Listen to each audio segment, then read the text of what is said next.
We're back again in House Government Operations and Military Affairs to discuss S23 relating to the use of synthetic media in elections. And we have Leslie Welts. Thank you. Hey everyone, good morning. My name is Leslie Welts. I work in the Attorney General's office. I came before the committee once or twice earlier this session, as I'm sure you all remember, for the Bennington 1 election discussion. But I'm here today, as you said, to talk about S23. My title is Assistant Attorney General and Chief of the General Counsel and Administrative Law Division. You are not expected to remember all of that, but I'm here today in my capacity as part of the AG's office that is on the Campaign Finance Committee that handles investigations to campaign finance violations, election integrity violations, and lobbying law violations. So I thought I would just go over general remarks on the bill, give some context of what those investigations entail, and then open it up for questions. Does that sound good? Yeah. Okay, great. So out of the gate, I'll say the AG supports this initiative. We defer on the Secretary of State on the policy pieces, but of course support initiatives that ensure transparency to voters. As far as the structure of the AGO investigation piece, we have a campaign finance committee. It varies in size, but we have, I think, 5 attorneys and 2 paralegals serving on the committee right now. We receive and investigate complaints that come in regarding, as I mentioned already, the campaign finance laws, and that's also in Title 17. That one's in Chapter 61. I'm sure you are all familiar, not only being in the GovOps committee, but also having run campaigns. There's also the lobbying laws that are in Title 2, Chapter 11. And then, of course, the election integrity laws that are in 17 VSA Chapter 35, which is where S23 language would be placed once enacted. So when we receive a complaint, we do an initial review to see if there's any merit to it. Sometimes it's really obvious that there was no violation there. And if so, we would close the matter very quickly. But if there is merit, then we would follow up by contacting appropriate individuals for more information. So in issues like election integrity, usually the first call is going to be either to the Secretary of State's office or the town clerk that reported it, because that's often how the complaints come in related to elections. Town clerk sees things, they check in with Secretary of State for a gut check, and then they decide how to handle it from there. And sometimes it does result in referring a complaint to our office. So we would follow up with calls, seek information as appropriate. We might, after doing that, I always like to start with the clerk before I reach out to the respondent, just to make sure I understand the landscape. And then we typically would reach out to the person implicated who's been named in the complaint to get more information. From there, we will determine, is it a particularly egregious activity? If so, we will refer that to the criminal division for prosecution. If it also is a particularly egregious activity that violates federal law, we might contact the U.S. Attorney's Office and refer it to them for prosecution. So it really just, obviously the facts are important in each case. And we want to proceed with caution. We want to make sure that we're doing everything we can to enforce the laws in place and protect the integrity of elections, but we also don't want to refer someone for prosecution who we aren't sure violate. We want to be very confident before especially if we're to refer them to the U.S. Attorney's Office, we want to be very mindful about that. If the violation is clear but not egregious, it was inadvertent, there are some instances where somebody might have voted twice inadvertently, like they were caring for an ill family member and they just slipped their mind that they had already voted. They were just trying to get everything done, and we'll impose a fine. And we have found that to be very effective. And it's very rare that these come up. This is not like we don't have a ton of election integrity complaints that come in. I just want to put that out there that this is not generally, this is Vermont. We don't have a lot of bad actors, as far as I can tell. So I'm glad about that. I'm glad we don't have a huge chunk of work, but when we do have it, we do look at it very closely because this is immensely important. I note that the language in S23 does provide additional tools for us in terms of seeking injunctive relief. And that's great to have that called out in statute. I also just have to note, like any good state government employee, that it will add to our workload. Hopefully it won't add a lot. Like I said, we'll have not a lot of bad actors, but it will add to the workload. There's no position attached. So I'm just putting it out there for you to have on the record. We will happily include it, like add it to our duties of what we look at, what we enforce. And obviously, if we find a huge uptick, we will let you know. But I think that's about it for the overview. Obviously, any questions you have about any of that or anything else, I'm happy to entertain. You. Are there any questions for Leslie?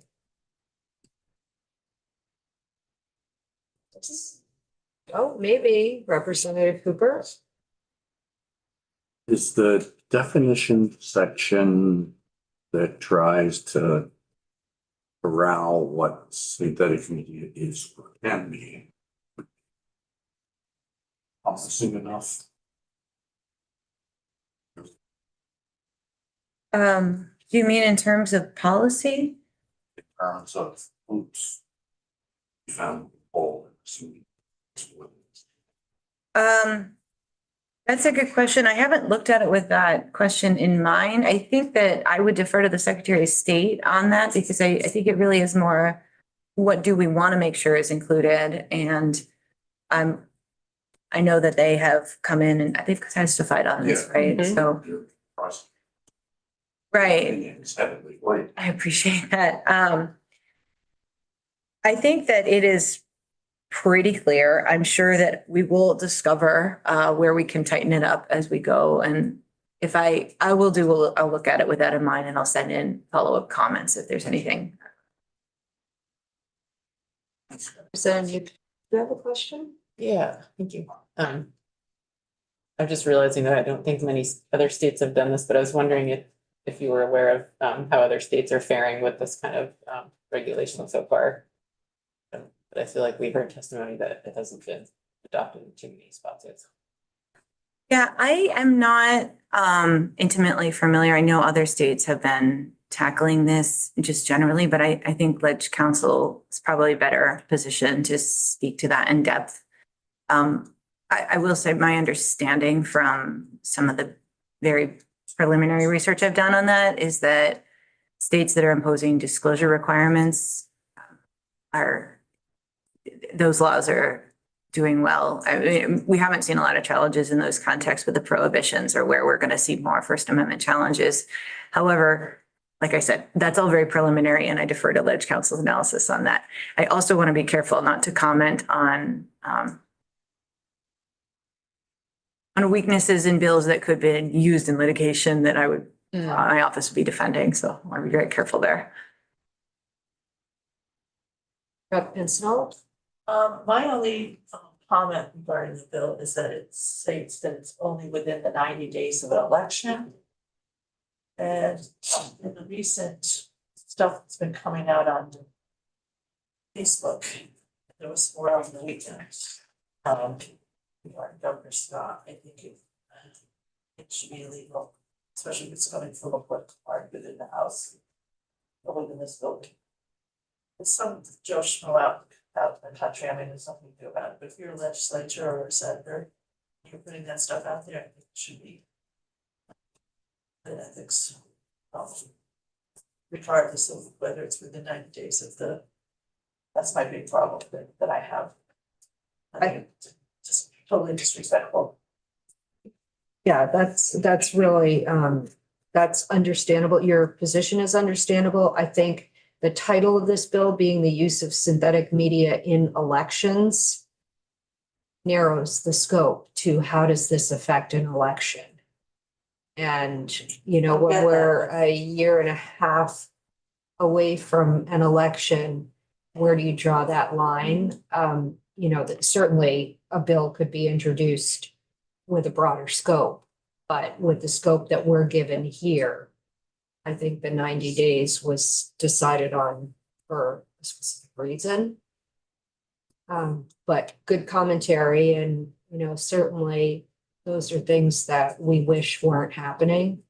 But as the attorney here said, that there are few examples of really egregious conduct in Vermont, and we're fortunate for that, but I think we're becoming more and more vulnerable to the national rhetoric and what's happening here. It's trickling down. Right. So it's definitely something to keep an eye on. Representative Hooper? So any person shall not. How far down the rabbit hole do you think you go? Facebook, as Sandy just said, text, blogs, whatever.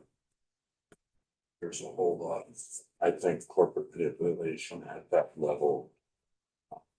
Put forward as an individual's comments, or just speech. First argument is how energetic do you think this would be? Assuming these claims, especially ones that might come from out of state.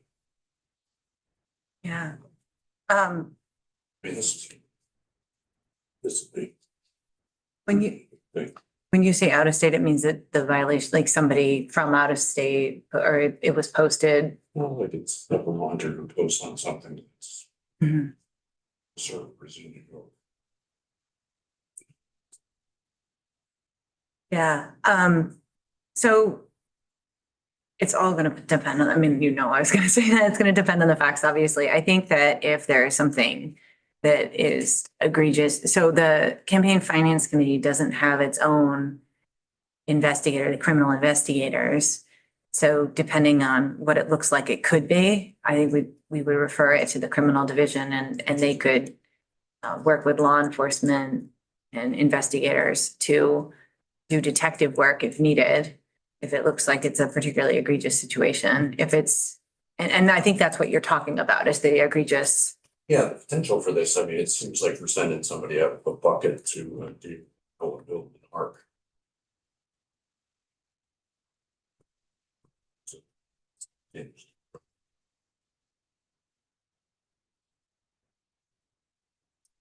Yeah.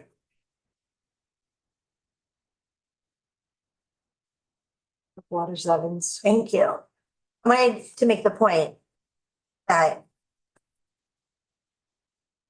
this bill and whatever we're trying to do here needs to really be focused on elections. Because if you just start talking about not wanting people to be able to do other things with media or with art or with writing and stuff, you're really infringing on people's rights to free speech. And I think that this in particular is really trying to, I'm seeing this bill as being along the lines of like campaign finance ads where a candidate has to say that they approve it. We have to, when, you know, the postcards I sent out have to say who paid for it at the bottom. I'm seeing this as the equivalent of that because otherwise, like, I understand the point of what you were saying, Rep. Pincinel, but I think it's really important to make sure that that there's room for political satire, that there's room for all of these other things, and whether they're digitally created or drawn with, you know, pen and ink, like. Yeah. So I think it's really important that we're clear that this is just about elections related things and trying to deceive people into believing one thing or another about a candidate for like a specific election related intent. So any additional questions or comments this moment? Okay. Could I just add to, I mean, and thank you for that reminder, because that is what this bill does, is requires disclosure. So that would be the focus of our investigation most of the time. If we, through that, discover other violations or crimes, obviously that would be a different matter. But you're right, like this is really where we'd be focusing on, did they is the necessary disclosure there? And usually it's pretty easy to tell yes or no. Like when we have a campaign finance violation or somebody didn't include all the pertinent information on a lawn sign or in a radio ad, it's pretty clear whether it's there or not. Thank you for bringing me back to where we are. Thanks Thank you. very much. No other questions for council? We will go to Alana on the screen. Yes, hi, thank you. And I'm going to share my screen. Did that work for folks in the room? Yes, it does. And could you please introduce yourself Yes. for the record? Yes, of course. Okay, so hi everyone. My name is Ilana Beller. I work for an organization called Public Citizen. I lead our state legislative work relating to artificial intelligence, and I've worked in over 40 states with legislators on similar legislation, to regulate deepfakes in elections. I am here to testify in strong support of S23, and I do have a couple of minor recommendations as well. So I do want to start by defining deepfake. I find that in the conversations that I'm part of in states all across the country, sometimes there is some confusion around this, and I do actually think it could answer some of the questions that were brought up just a little bit ago. So it's really, really important to note that what is being captured in this law is digitally generated content that is realistic enough to a reasonable person that they would believe that it is real, that shows someone doing or saying something that they never actually did in real life. So, you know, a lot of times I'll hear questions like, is it, if someone's like changing a blemish or kind of like some small visual element, is that a deepfake? No, this is meant to capture the most harmful content of this kind, right? The kind of content that would be intended to deceive a voter in order to alter the outcome of an election. So again, it's focused on, you know, situations where someone is depicted doing or saying something they never actually did or said.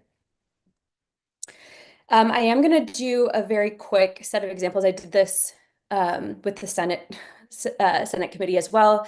We're not going to do this whole thing, but I do just want to kind of illustrate how good this technology has become.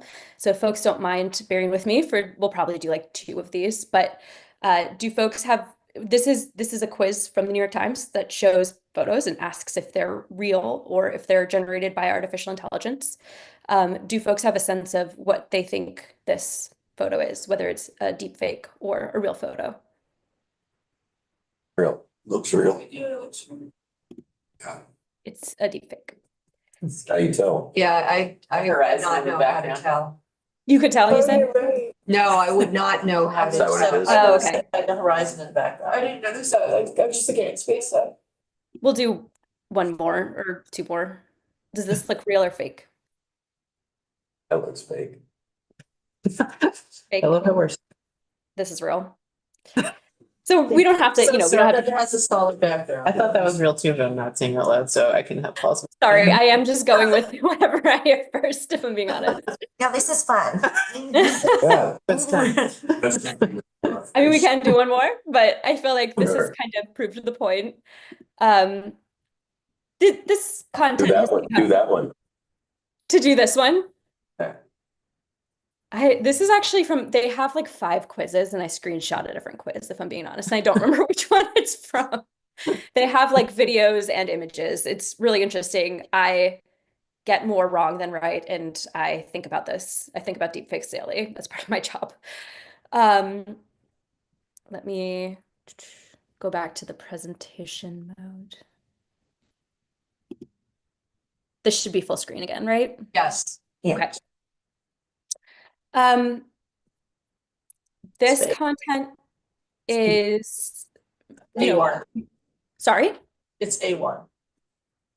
AI. AI. A1's a state. Oh, this one, I'm sorry, I don't actually, this one is just a screenshot. I don't have the answer to this one. But I appreciate the guesses. the point I'm making here is that this technology is quite good at this point. You are not alone. The vast majority of people at this point, when researchers are doing experiments, do not do not guess more than 50% of the time correct, both with images and also with videos at this point as well. And audio is actually the most advanced content, so certainly with audio as well. I wanted to talk a little bit about how this has actually affected elections. I'm going to start by looking internationally. So as y'all likely know, there were hundreds of major elections all across the world in 2024. And we saw deepfake technology being used in many of those. So there were many countries where deepfakes were used in elections to try to influence the outcome of the election. I think one of the most disturbing examples took place in Slovakia, where less than 2 days before a major election, there was a deepfake that was circulated widely on social media. Hundreds of thousands of people saw it. It was an audio deepfake, and it portrayed one of the two major party leaders saying that he wanted to rig the election. It was a very tight election. That candidate went on to lose by a very small margin. And so, there's not a way to know 100% for sure that swung the outcome of that particular election, but it shows, the nightmare scenario where an election, deepfake is circulated broadly to a large percentage of the population ahead of a major election, very close to election day. It becomes very difficult to dispel the information, and it could potentially swing the outcome of an election. Of course, there were instances of this in the United States election, this past election cycle as well. Perhaps the most well-known was the deepfake of former President Biden in New Hampshire, where there were robocalls using his deepfakes of his voice, telling people not to vote.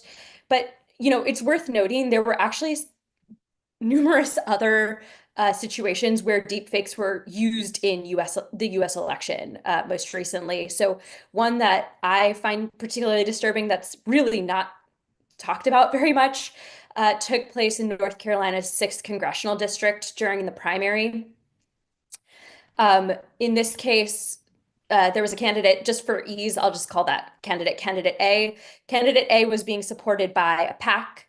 That PAC circulated a deep fake on their social media that showed candidate A's opponent, candidate B, saying that he himself, candidate B, was unqualified for office, unfit for office, and predicting candidate A's win. So, again, there's lots of examples of this from this past election cycle, and many of them were, more. Someone may not be talking about North Carolina's 6th congressional district, but obviously that's still very important for the voters in that district. There's a lot of urgency to addressing this issue. This technology has become very, very accessible. So really anyone with access to the internet can create a deepfake, takes a couple minutes, sometimes costs a couple bucks. And, beyond that, I think people are recognizing more and more how easy it is to create this content, which has real implications for how many people will actually be trying to create deepfakes. The quality, as I mentioned before, has become incredibly good, and that we can expect that to increase exponentially. And, technologists have expressed that soon even they will be unable to determine what is fake content versus real content. And then the last thing I wanted to touch on in this section is just that, of course, there are these very real consequences for elections in real time. Like a deepfake could be used to swing the outcome of an election, but there's a larger issue here, which is that as more of this type of content becomes part of what we're seeing regularly, it erodes public trust and erodes trust in our elections and in the information that we use to make our decisions to vote. So, as I mentioned, I've worked with legislators in over 40 states on this type of legislation. I thought it could be helpful to talk about some of the key elements of S23, talk about why some of those decisions were made, or why, why they make sense from my understanding. And then also to touch on the variation across states. I think this, again, I heard a number of questions before that I feel like this might answer, or further answer. So first of all, the definition, as I went over the definition already, I'm not going to belabor it. That definition is relatively common across the states. That is probably what 1/2 to 2/3 of the states have done in terms of definitions, or something very similar to that. S23, of course, prohibits the distribution of unlabeled deepfakes. It is a disclosure requirement, not a ban. This is to avoid any potential concerns relating to the First Amendment. The vast majority of these bills at this point are disclosure requirements, not banned. There are a handful that are bans. They tend to be the ones that were passed earlier. There were a few that were passed as early as 2019, but most of the more recent versions of this bill that have been passed in states are disclosure requirements, not bans. S23 has clear standards for disclosure. Again, this is pretty standard across the states. I did have one suggestion here.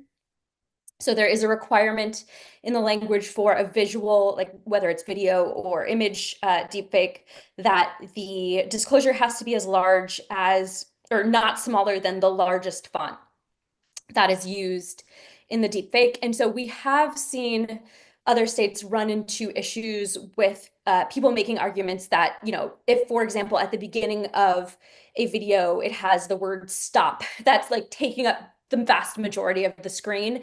This disclosure is obviously much longer than 4 letters.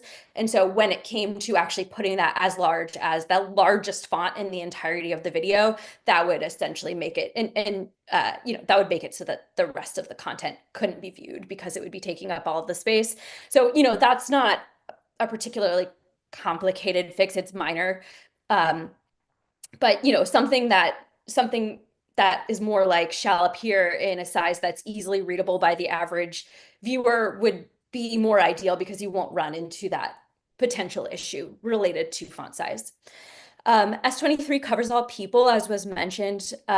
This is pretty standard. I would say about 2/3 to 3/4 of the states that have done this have covered all people. It is worth noting that the vast majority of deepfakes that have been circulated, to try to influence elections have been over social media. And so, there's a real concern that influencers with very, very large platforms could circulate a deepfake and influence the outcome of an election.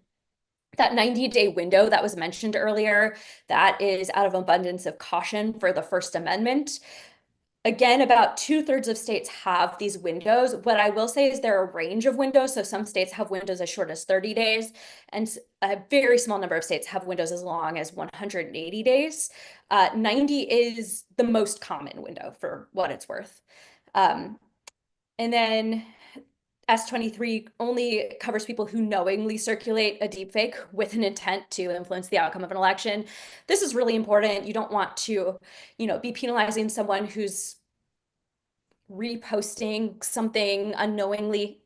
It's important that this is only covering situations where people are knowingly doing this with an intent to influence the outcome of an election, deceive the voters, etc. Of course, it establishes, well, not of course, it establishes a right for affected parties to seek injunctive relief. This is really important in cases like Slovakia, where a deepfake has circulated very close to election day, and you want to be able to take that down and start dispelling misinformation as quickly as possible. That's pretty standard. The majority of states have included that, not all of them, certainly, but the majority have. And then it establishes penalties. There are a handful of protections that are in S23. So there's no liability for broadcasters or platforms that show deepfakes as part of a bona fide news, cast, and they note that it is a deepfake. They describe it as a deepfake.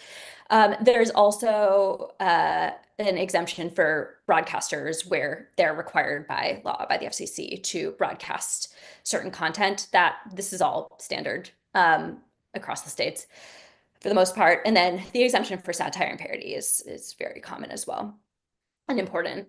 I had two minor suggestions in this part as well.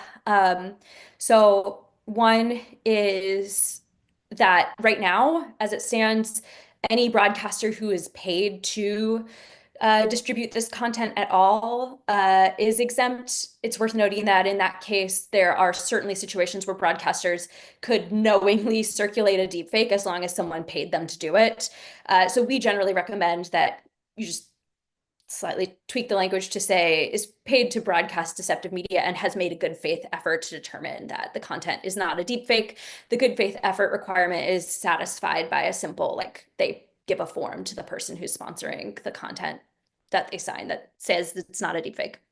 Also, I think this may have just been an omission, but in the satire and parody exemption, right now it says a person who produces, deepfake content that is satire or parody. It should probably include distribute as well, because the prohibition is on distribution as well. So I just wanted to make the recommendation to include the word distribute in there. Just to give you a sense of the landscape, in case folks are interested, 25 states have passed this legislation. 2 of those bills are currently, with the governor awaiting enactment. 49 states and DC have introduced this legislation. This has mostly been this session and last session, so in the past, year and a half. Most of the bills that haven't passed, it's because of like time constraint. As y'all know, it's not uncommon for legislatures to run out of time, and that's been the case for most of the bills that haven't passed thus far. 29 states have already introduced this type of legislation so far this year, and I just wanted to note that there's extremely strong, generally we see extremely strong bipartisan support, and many of the final votes for passage are unanimous. This is a map that is just kind of visualization of what I just said. The darkest blue states here, that dark blue color, those are, and this has nothing to do with political affiliation, just coloring. They represent states that have enacted this legislation prior to 2024. That kind of like aqua-y, greeny blue color is all the states that have enacted this legislation since the start of 2024 legislative session. And then that mint color is states with legislation currently pending. That's what I have. Thank you. Yeah. Thank you. Are there any questions for Alana? Oh, lots of them. Okay, Rep. Stone and then Rep. Boyden, or vice versa. Okay. Okay, Rep. Boyden. Thank you for your presentation. I was wondering if you know of any other states who maybe require that candidate A notify candidate B that they have like released a deep fake of candidate B. There is no state law that I know of that does that. And I'm pretty well familiar. It's not to say that that's absolutely for sure, but I'm very familiar with these laws, so it would maybe at most be one state. Do you have a question, Rep. Waters Evans? No, I just made a sound at her question. That was interesting. Any other questions?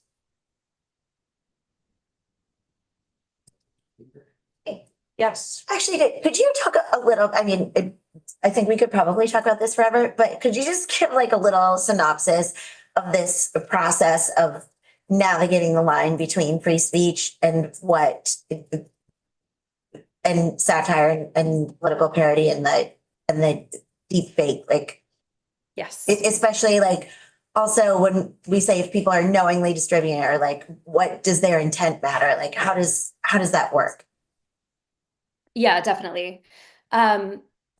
So I felt like there was like maybe 3 kind of questions within that question. So Sorry. no worries. And let me know if I don't capture any of them. But so the satire and parody piece is included in there because of the First Amendment. It's, a protection with regard to the First Amendment. In terms of free speech in the context of this law and in the context of deepfakes, and this is a conversation, that this is a question that lots of people ask. There's a fundamental difference between a lie and a deep fake. So lies are protected speech in the context of political speech, as you, I'm sure, well know. And the remedy to a lie is counter speech, right? He said, she said, in the context of political speech. A deep fake is different from that. It is fraudulent content that is a video or audio recording. So, those are the things we take as proof in our society. It has to be real enough that someone believes that it's real video or audio content, right? So like this is conceivably evidence of someone doing something.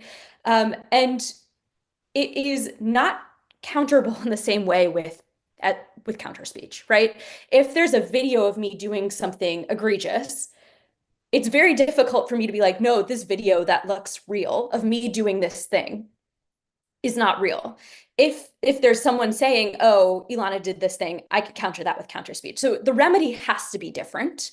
Again, this is fundamentally different from a lie, which is protected speech. It is fraudulent misrepresentation, which is actually, there is a law that the FEC has on the books that is longstanding that says that fraudulent misrepresentation, which at the time when the law was written would probably be something like someone pretending to write a newspaper article, and a candidate pretending to write a newspaper article in their opponent's name. But fraudulent misrepresentation is not allowed in elections, and that is a law that has long been on the books with the FEC. So I think like that is one of the biggest things that comes up when we get into conversations around the First Amendment is just the fundamental difference between a deep fake and a lie in the context of political speech. And I will note as well, like S23 does take a lot of precautions with regards to the First Amendment. Obviously I feel like that's come up a lot, but there is that fundamental difference as well. Was there another part to the question? I'm sorry. Or was that it? No, I think that was it. Thank you so much. Yeah, of course. Any other questions? Thank you very much. We really appreciate you taking the time to be with us today. Thank you so much. So with that, committee, that concludes our witness testimony for this morning. So